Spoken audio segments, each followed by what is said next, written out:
नमस्ते सबैजनालाई मेरो ज्ञान मन्त्र युट्युब च्यानलमा रिलायन्स सिपिङ मिल्स लिमिटेडलाई गत वर्ष नेपाल धितोपत्र बोर्डले कुल 11,55,960 किता आइपिओ जारी गर्ने अनुमति दिएको थियो।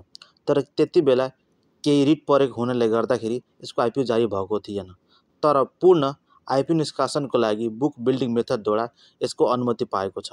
अब यही तपाईँको पहिलो चरणको लागि यस कम्पनीले वैदेशिक रोजगारीमा रहेका नेपाली नागरिकहरूको लागि तपाईँको मङ्सिर 22 गतेदेखि यसले आफ्नो आइपिओ जारी गर्दैछ। रिलायन्स सिपिङ मिल्स लिमिटेडले पहिलो चरणमा वैदेशिक रोजगारीमा रहेका नेपाली नागरिकहरूको लागि यसले कुल 1,15,596 किता आइपिओ जारी गर्दैछ, जसको एउटा सेयरको प्राइस तपाईँको 820 रुपियाँ 80 पैसा हुनेछ। यो 820 रुपियाँ 80 पैसा किन भयो भने यस कम्पनीले आफ्नो आइपिओ बुक बिल्डिङ मेथडद्वारा जारी गर्दैछ।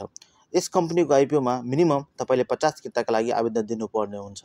यसभन्दा पहिलाको आइपिओमा तपाईँले मिनिमम 10 किताको लागि आवेदन दिन सक्नु थियो भने, तर यस कम्पनीको आइपिओमा तपाईँले 50 किताभन्दा कमको आवेदन दिन सक्नुहुन्न। मिनिमम तपाईँले 50 किताको लागि यस कम्पनीको आइपिओमा आवेदन दिन सक्नुहुनेछ भने म्याक्सिमममा तपाईँले यस कम्पनीको आइपिओमा 20,000 किताका लागि आवेदन दिन सक्नुहुनेछ।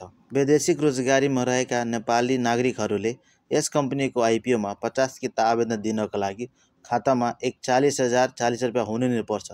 यो कम्पनीको सेक्टर भनेको तपाईँको म्यानुफ्याक्चरिङ एन्ड प्रोसेसिङ सेक्टरको कम्पनी हो र यसको इस्यु म्यानेजर यानि बिक्री प्रबन्धकको रूपमा ग्लोबल आइमी क्यापिटल लिमिटेड रहेको छ। यस कम्पनीको आइपिओ निष्कासन बन्द छिटोमा मङ्सिर 25 गते हुनेछ भने ढिलोमा पौष 7 गते हुनेछ।